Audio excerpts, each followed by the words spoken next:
Tonight, Jamaica recorded 439 new cases of COVID-19 and 3 additional deaths yesterday, taking the total of confirmed cases to 36,670 and the death toll to 545.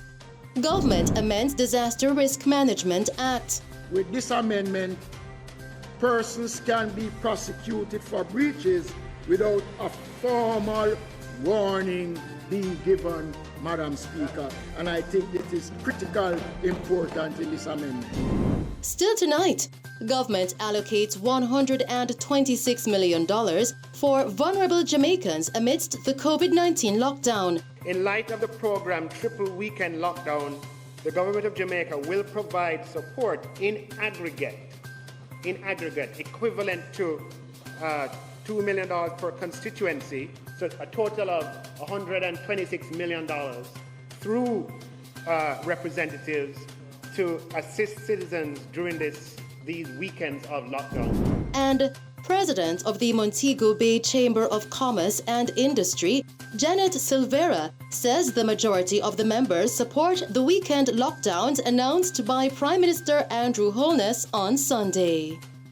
Outside of a number of small hotels and some of the all-inclusives that have lost some business with cancellations over the Easter weekend, the majority of our members understand and support the lockdown.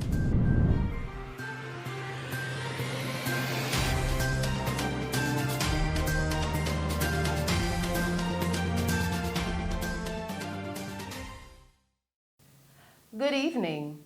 Jamaica recorded 439 new cases of COVID-19 yesterday and 3 additional deaths, taking the total of confirmed cases now to 36,670 and the death toll to 545. According to the Ministry of Health and Wellness, the latest fatalities are 3 males aged 70 and 74 years from Kingston and St. Andrew, and a 62-year-old male from St. Thomas. 1 death was reported as coincidental, while another was placed under investigation. Meanwhile, the new cases consist of 252 females and 187 males, ranging in age from 2 days to 96 years.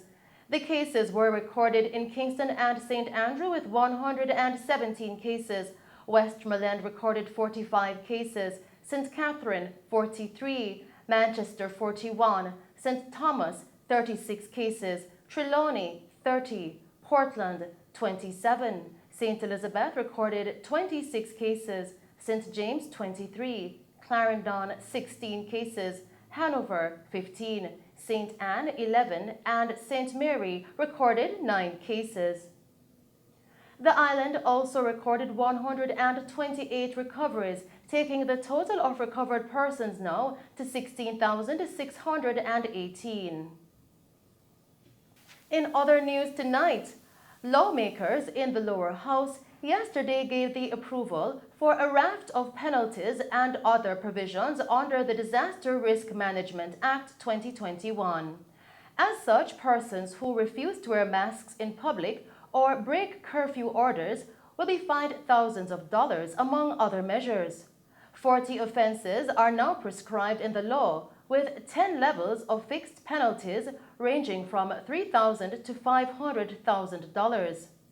Minister of Local Government and Rural Development, Desmond McKenzie, yesterday explained that failing to wear a mask in public, not keeping the 6 feet physical distancing rule, or breaching the protocols governing public transportation will attract a $5,000 fine. If you fail to wear a mask in public, do not maintain this 6-foot social distancing rule, or breach the protocols governing public transportation, you have committed an offense. And if the police serve you a notice, the fixed penalty, Madam Speaker, is $5,000. If you fail to stay inside your place of residence during a curfew, the fixed penalty, Madam Speaker, is $10,000. If a gym is operated outside the time specified or small outdoor events are held in breach of the order, the fixed penalty is $20,000. Persons who normally reside in Jamaica and on returning to the island from overseas fail or refuse to remain in quarantine or to obey the other directives or order is liable for a fine of $25,000 if a person who does not normally reside in Jamaica or who is a tourist refuses to stay inside the resilient corridor as required. The penalty is $30,000. Minister Mackenzie further explained that the penalties for holding funerals, burials, weddings, or worship services in breach of the orders is $100,000. For offense of conducting funerals, burials, weddings, or any other worship service in contravention of the order in force, the fixed penalty, Madam Speaker, is $100,000. This penalty also applies where bars operated outside of the time specified does not have the necessary license under the spirit license. Anyone who operates a hotel, a resort cottage that is not licensed under the Tourist Board Act, certified by the Tourism Product Development Committee, or located within the resilient corridor is subjected to a fixed penalty of $500,000. This fine is also applies to any hotel, resort that breaches COVID-19 protocols and to any nightclub, amusement park, water attraction that is operated when it is ordered closed. The minister further broke down additional fines and penalties. Any person who has COVID-19 and refuses to stay in quarantine is subjected to a fine of $50,000, and the same amount apply to any employer who does not comply with the specified workplace requirements. With respect to the matter of these fixed penalties or fines, I wish to make one thing clear. These penalties do not replace the sanctions for offenses that are already in the Principal Disaster Risk Management Act. Anyone who commits an offense, who is brought to the court, convicted before a resident magistrate, a parish court, is still liable to the maximum fine of $1 million or to imprisonment not exceeding 1 year. Minister Mackenzie explained that under this new amendment, persons can be prosecuted without a formal warning being given. Clause 27, Madam Speaker, is amended to give an authorized officer or any authorized person who is enforcing compliance the authority and the option to warn a person or persons that failure to comply violate sub-clause 52 1B of the Act. This is important as currently an authorized officer cannot proceed to prosecute a breach of the Act without first warning the offender. This is important as currently an authorized officer cannot proceed to prosecute a breach without first warning the offender. With this amendment, persons can be prosecuted for breaches without a formal warning being given, Madam Speaker, and I think it is critical important in this amendment. The opposition unsuccessfully sought to have the debate suspended to allow for review of the new provisions, which it said could be problematic in the future and lead to issues such as police excesses.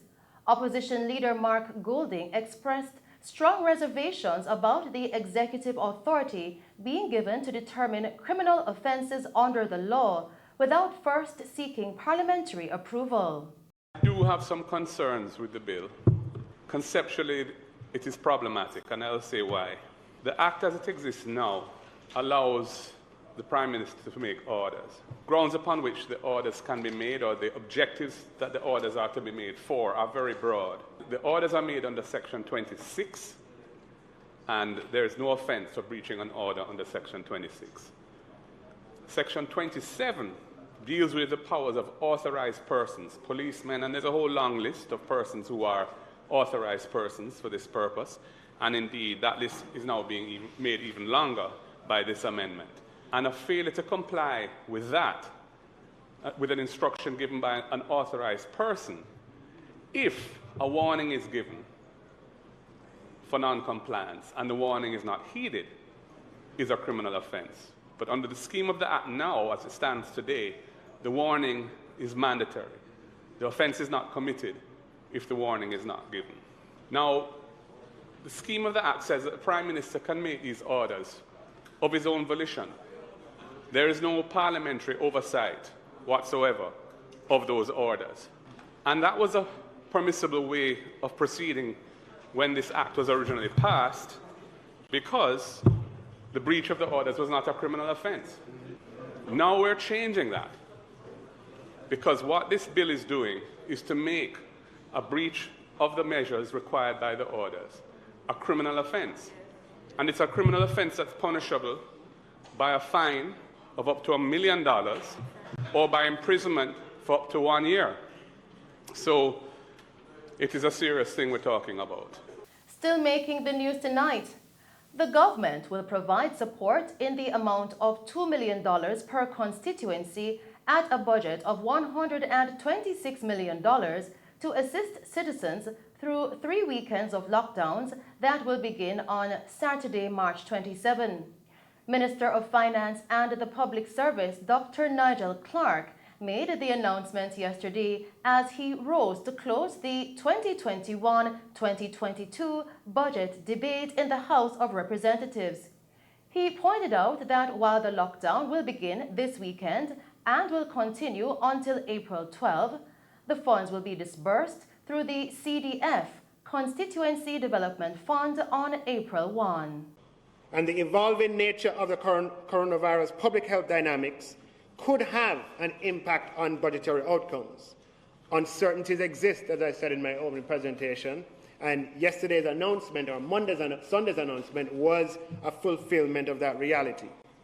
In light of the programmed triple weekend lockdown, the government of Jamaica will provide support in aggregate, equivalent to $2 million per constituency, but meaning that will have to take account of local government as well, right? Sometimes with the unknown constituencies, councils say, hey, what about me? So a total of $126 million through representatives to assist citizens during these weekends of lockdown. The provision will be disbursed through the CDF on the 1st of April. We'll have to work on the operational dynamics, because I know people may need to move before, but given where we are at this point of the fiscal year, drawing warrants for that is not practical. But this is the policy intent, that funds will be made available to to ease the burden that citizens face, the most vulnerable of citizens, over those lockdown weekends. Dr. Clark, in his presentation, explained that the budget has benefited from good policies.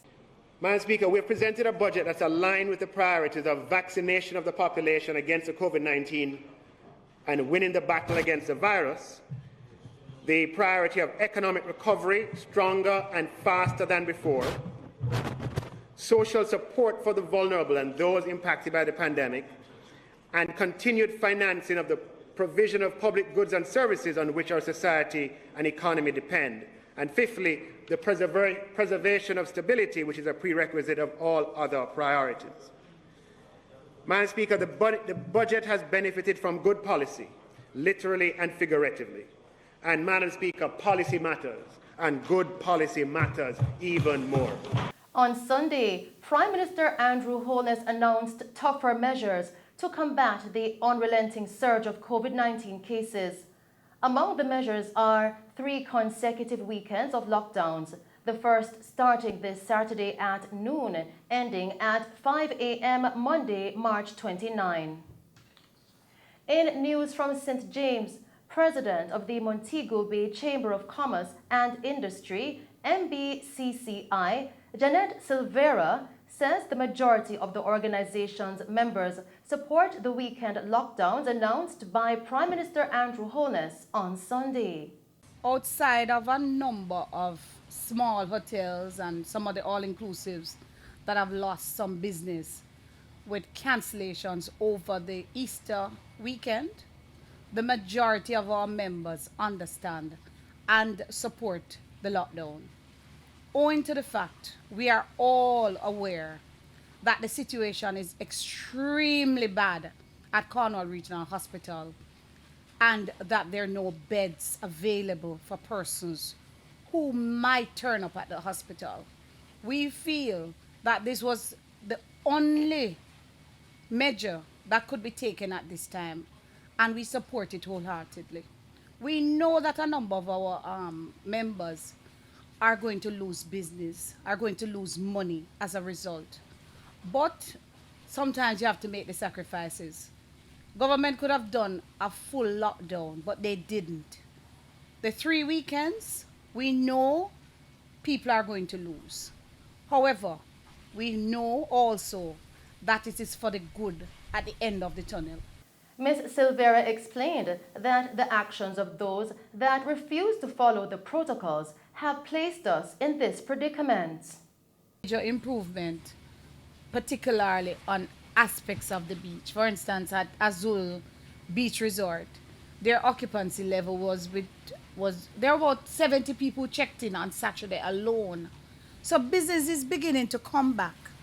And for the Easter weekend, many persons were depending on that business.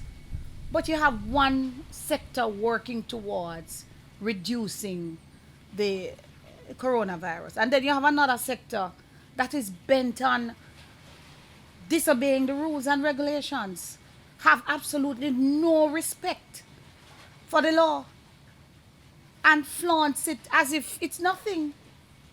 So you find that the good suffers for the bad. And that is exactly what is happening in this case. The kind of behavior that we have been seeing from persons who are still having parties, number of persons who are not wearing masks on the streets. Jamaica cannot afford to have its numbers go up any further. We also cannot afford to have so many more deaths. There's going to come a time, if we're not careful, that people are going to be afraid to come to Jamaica, owing to the fact that our numbers are too much, owing to the fact that we don't have hospital beds. The government does not want it to get to that stage. And that is why I believe they made the decision to lock down for 3 weekends. I believe it will reduce the numbers. The president of the Chamber of Commerce advised that the government, when making these decisions, should bring it forth with more clarity. There's a lot of uncertainty. What I believe that the government has to do when it's making these types of decisions also, it has to bring it out with more clarity so that people are not confused as to how they're going to get from point A to point B. The next day, after the announcement was made, we were a little bit clearer on the fact that, okay, if visitors are coming in, they will be able to get to their hotels, because some of the tourism workers are essential workers. The taxi operators that operate in the industry are considered to be essential workers. So tourists will be able to get to their hotels. That's the feel that's what I've gotten from the clarifications that have been made. Also, those who are staying in EP hotels, though they are not able to leave to go to other restaurants to eat, they can order from restaurants, and those restaurants will be able to deliver to the hotels. The restaurants that will remain open. So even though you know that the curfew time will end at 8, there are a lot of restaurants that will be opened and can do delivery.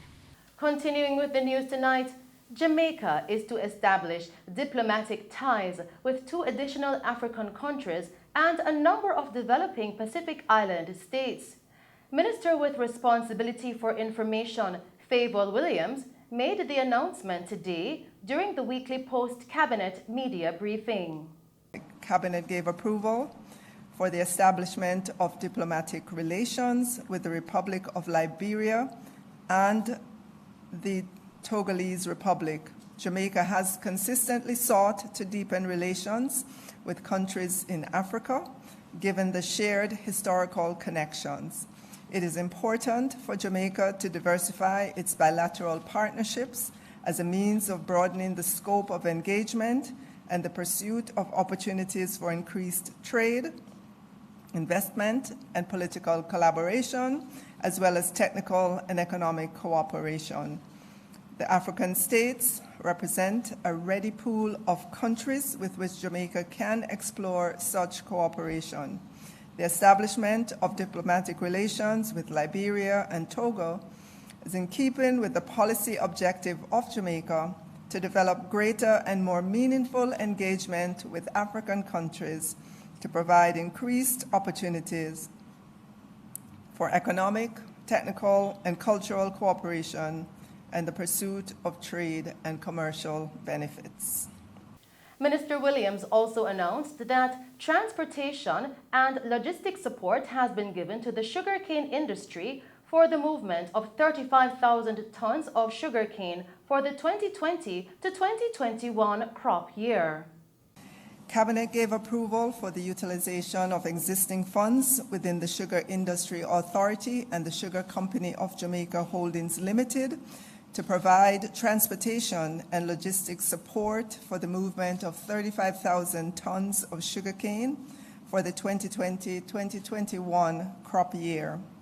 This will amount to $119 million. The funds for the transportation support and logistics support will be reallocated from the approximately $177 million previously allocated to the Sugar Industry Authority and Sugar Company of Jamaica Holdings Limited. Over the past 3 years, the government has expended over $500 million in support to facilitate the transportation of sugarcane and to effect repairs to cane roads as part of the continued support to farmers and other stakeholders within the industry. Meanwhile, Senator Matthew Samuda, Minister without portfolio in the Ministry of National Security, during today's post-cabinet media briefing, explained the concept behind the e-commerce national delivery solution, ENS. This solution will enable business continuity during the coronavirus COVID-19 curfew hours. The Prime Minister would have announced the Electronic National Delivery Service and its pilot, which is scheduled to be launched this Friday in Portmore, St. Catherine. The idea is that in an equitable, inclusive manner, we will connect demand and supply outside of curfew hours, or rather inside of curfew hours, because as we have said from the very beginning of this pandemic, our target has been to protect lives and livelihoods. This is one program that we believe will continue. our policy direction, which was outlined by the Prime Minister to ensure that there is indeed business continuity and that there is also protection of those who interact in the commercial environment. The program is simple. It allows businesses, largely in quick service industries, to apply, to participate and to work beyond the curfews outlined. It allows those who wish to participate in the delivery service to also apply and to be reviewed and approved to provide that sort of delivery. We have, in partnership with the PSOJ, developed an electronic portal where persons can put forward their applications, and beyond that, the public will be able to access both delivery and order their goods and services, whether it's food, whether it's pharmaceuticals, whether it's supermarketing, through this portal, and ensure that they're able to get it delivered. They'll be able to see which taxi or approved route bike will bring their delivery. And most importantly, we believe it does not create any significant security risk because the system is designed to be cashless. Senator Samuda also pointed out that technological support will be aided by the Ministry of Technology and Science to assist participants in the program. The Ministry of Science, Energy and Technology met with us yesterday, and they will be assisting with a program on the ground to provide greater technological literacy and to ensure that through the USF they're able to go on the ground and teach vendors how to use the systems. We've had significant meetings with the agencies of the Ministry of Local Government. SDC is on the ground, and the Portmore municipality is on the ground providing engagement services with not just large businesses, but your pan chicken men, as we've used, your fish vendors from Hellshire, to ensure that the program really does bring significant participation of MSMEs to the people of Portmore. But beyond that, we've also had conversations with the local telecoms providers. We expect to have a very good announcement later this afternoon. One has already committed to the program being zero rated without significant push. And our larger private sector companies have also agreed to adopt small businesses. So a pan chicken man who is near to a larger business will find that there's outreach taking place between the PSOJ members and these smaller businesses to help them on their digital transformation and to connect supply. What launches Friday and what is important for people to note is that this is a pilot. It's not that every single business in Portmore will be open. Persons will be able to start applying for participation tomorrow, and those applications will be reviewed by the SDC, the Portmore municipality, the Transport Authority in the case of the transport operators, and indeed the JCF to make sure that these are compliant businesses.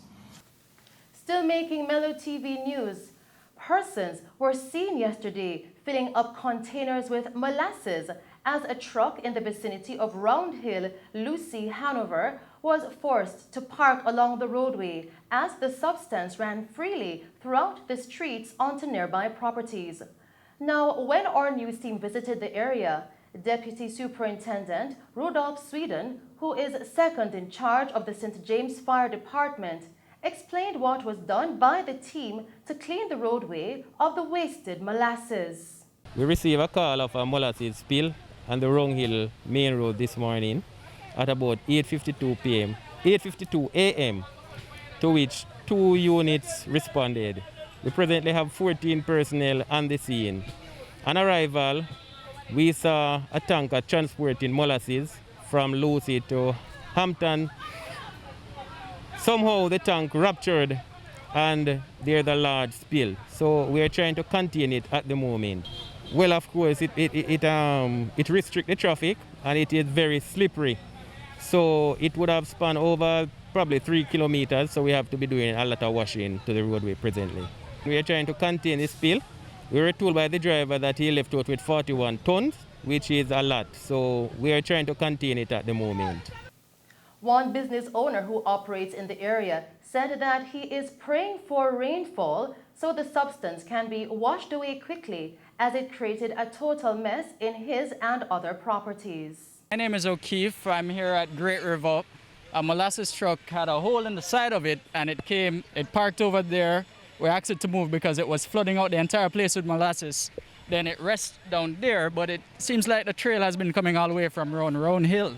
But as you can see, the residents, even people passing by, have been stopping and collecting their bottles of molasses because apparently nothing is being done to stop it because it's just flowing on the property and flooding out the whole place. How long it's been running for? About 2.5 hours now, and I think it's probably going to run longer than that because it is a big container truck, so it's going to run for a long time. It's molasses. By the time rain falls, it's going to wash it away. So you're just hoping for rain to come? I'm hoping for rain to come because look at the place. It's a mess. And nothing will be done to correct it. Look over there. There's a big puddle of molasses over there. Still making the news tonight, the charred remains of a popular political organizer from St. Anne was found at his house in Alexandria in the parish yesterday morning. The deceased has been identified as Philemon Winter. Now, preliminary reports coming into our news center tonight are that shortly after 2 a.m., residents saw fire coming from Winter's house. This was reportedly before residents allegedly heard the sounds of gunshots coming from the premises. The police, as well as the fire department, were alerted, and upon their arrival, the house was seen ablaze. Now, following cooling down operations, Winter's charred remains were found. His body was taken to the morgue, pending a post-mortem examination. Winter was known for his political organization within the Southwest St. Anne constituency for the People's National Party, PNP. According to his Facebook profile, up to the time of his death, he was an employee of the Office of the Public Defender. A probe has since been launched to establish the cause of the fire and the circumstances surrounding Winter's death.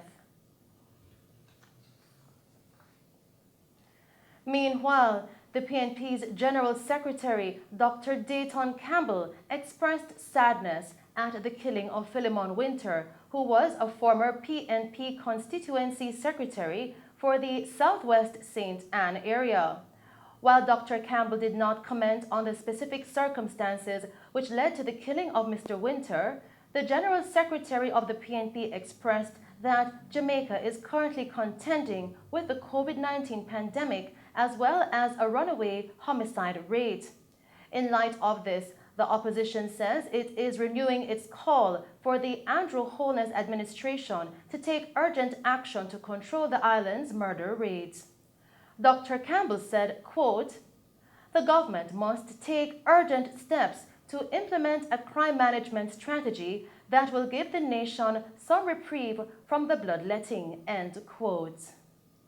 And those are some of the stories making news. We will return with other stories as Minister of Foreign Affairs and Foreign Trade, Senator the Honorable Kamina Johnson-Smith, says the government will strive to further advance the civil, political, social, economic, and cultural rights of all citizens while giving special attention to protecting the most vulnerable.